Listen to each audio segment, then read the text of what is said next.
bien enracinée.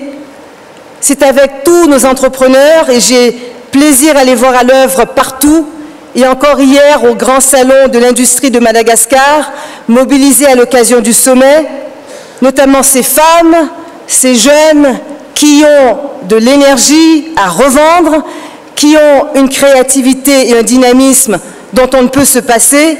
Eh bien, c'est avec toutes ces forces vives qu'il nous faut penser et engager de manière inclusive la croissance partagée et le développement responsable pour toute la stabilité souhaitée. Parce que tout l'exige.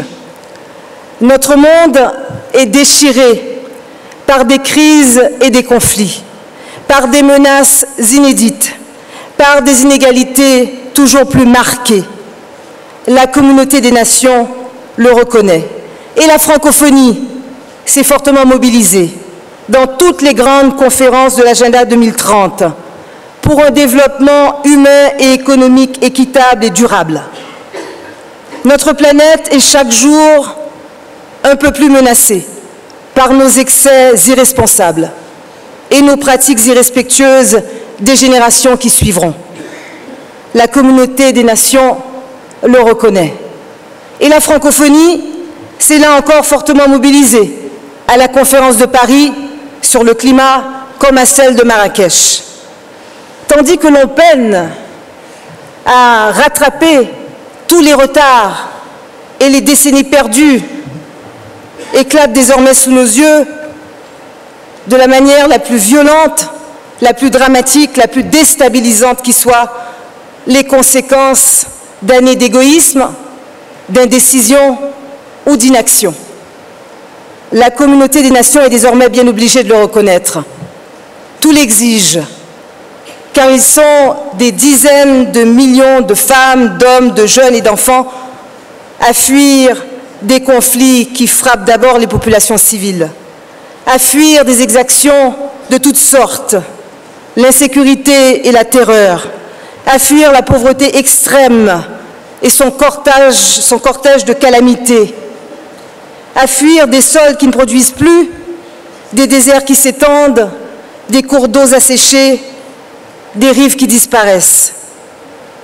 Et il faut enfin dire, en toute honnêteté, que la grande majorité de ces désespérés trouvent refuge dans des pays frontaliers déjà fragiles, tandis que des pays qui auraient vraiment les moyens de les accueillir dignement se barricadent derrière des murs dérisoires et des politiques de quotas qui vont à l'encontre de toutes nos valeurs et de notre responsabilité de protéger.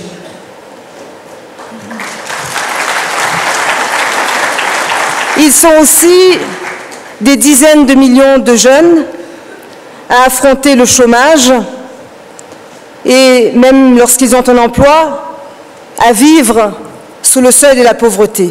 Et c'est là l'un des plus grands scandales de notre époque. C'est aussi, nous le savons, un risque majeur pour la sécurité et la stabilité du monde. Notre monde est ébranlé dans ses fondements, les peuples sont ébranlés dans leurs certitudes et entravés dans leur quête de repères et de réponses. Et l'on voit comment tous ces désarrois, toutes ces peurs, la tentation du repli sur soi et du rejet de l'autre sont exploités jusqu'à tenir lieu de discours, voire de programmes électoraux. Nos valeurs de solidarité, de fraternité sont en danger. Et l'on voit aussi combien le désenchantement, la désespérance sont devenus un terreau fertile pour ces groupes criminels, sans loi et surtout sans foi, qui cherchent à déstabiliser, qui cherchent à isoler jour après jour tous les pays par des attaques lâches et meurtrières pour dégager la voie de leur trafic de drogue, d'armes et d'êtres humains. Je pense, comme vous, en cet instant, à toutes ces victimes cruellement fauchées. Nous ne sommes pas épargnés. Nous payons, nous aussi, un lourd tribut au terrorisme. Mais nous restons debout. Nous résistons. Et lorsque des jeunes de l'espace francophone se rassemblent par millions au bonheur pour clamer leur désir de vivre libre ensemble, c'est parce qu'ils sentent que l'universalité des droits et des libertés est en danger.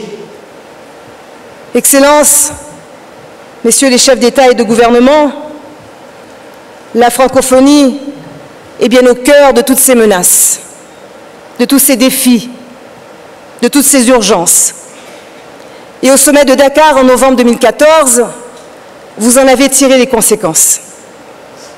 Vous avez adopté une feuille de route des plus denses, une feuille de route que tous les acteurs de la francophonie contribuent depuis à mettre en œuvre, chacun selon son champ de compétences et d'expertise, mais toujours dans un esprit de synergie et de complémentarité, entre eux comme avec nos partenaires internationaux.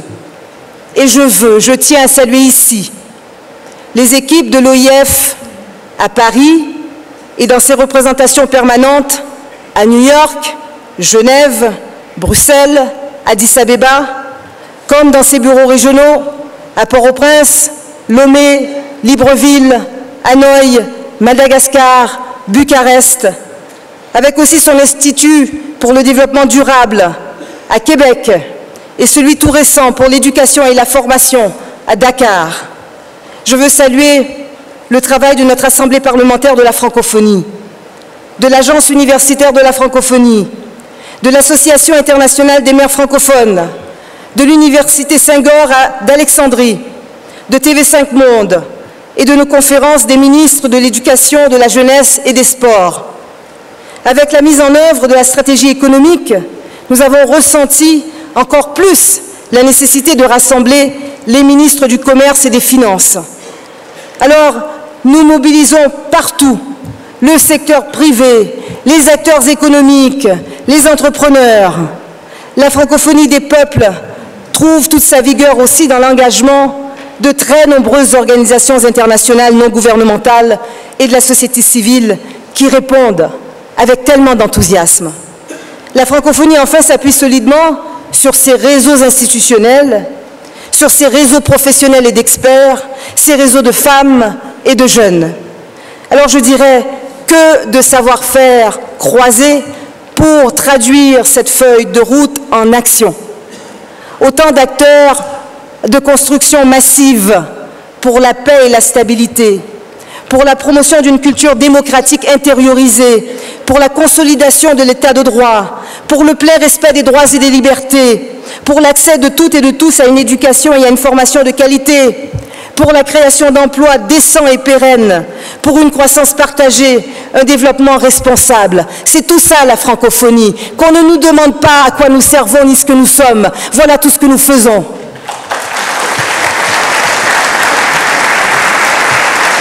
Excellences, Messieurs les chefs d'État et de gouvernement, notre force, c'est ce multipartenariat. Multipartenariat ouvert à toutes les possibilités. Tout l'exige, parce que le monde bouge. Notre force, c'est aussi la volonté d'un multilatéralisme réellement assumé, sincèrement solidaire. Tout l'exige parce que l'heure est grave, parce qu'il y a urgence, parce que nous n'avons plus d'autre choix que d'affronter et de gérer tous ensemble ces menaces, ces défis, ces urgences qui nous concernent tous et dont les faits se font sentir sur tous. Tout l'exige au moment où des voix s'élèvent pour prôner le retour à l'isolationnisme, au protectionnisme, à l'unilatéralisme, au moment où des voix s'élèvent pour remettre en cause la légitimité, voire l'utilité des organisations régionales, internationales et même celles des Nations Unies. Si perfectibles soient-elles, nous avons plus que jamais besoin de ces enceintes de concertation, de dialogue, de négociation, de mobilisation autour d'engagements et d'idéaux communs. Nous avons plus que jamais besoin d'une organisation internationale de la francophonie parce qu'elle est à nul autre pareille. Ce 16e sommet est capital. Nous sommes comme jamais face à nous-mêmes, face à nos responsabilités. Quelle francophonie voulons-nous? C'est à vous, messieurs les chefs d'État et de gouvernement, qu'appartient la réponse. Voulez-vous une francophonie moins pensante, moins agissante, moins présente? Ou voulez-vous une francophonie en prise directe sur les urgences et les défis du monde? Une francophonie qui porte dans toutes les instances un plaidoyer fort.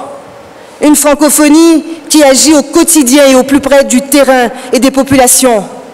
Une francophonie qui sans cesse innove, propose, ose. Une francophonie de toutes nos solutions et de tous les possibles. Libre à nous d'oublier que la francophonie est née d'une grande idée, lumineuse, moderne, au service d'une ambition plus grande encore, celle d'un humanisme intégral qui trouve comme jamais dans ce monde déboussolé et déshumanisé sa raison et sa nécessité d'être. Cette ambition, eh bien, toutes les équipes de la francophonie sont prêtes à la renouveler, à la vivifier, à la concrétiser. Alors si tel est aussi votre souhait, je n'en doute pas, je vous ai entendu. Donnons-nous ici les moyens de cette grande ambition. Misaocha, merci. Excellence, Excellence, Excellence, Madame Jean, Madame la Secrétaire Générale, Pune souhaiterait vous demander quelque chose.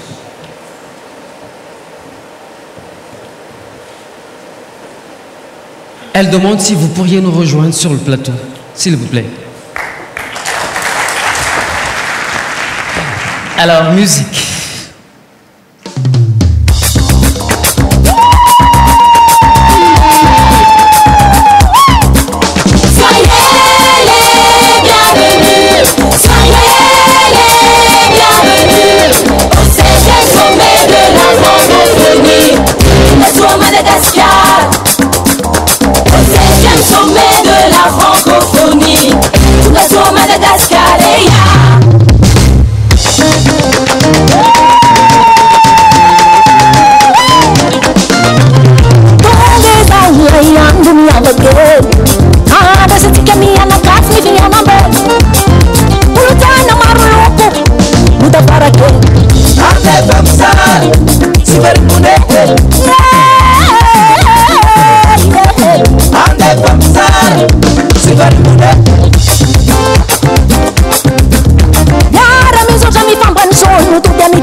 Rassemblés par le 16e sommet de la francophonie, nous allons chanter ensemble.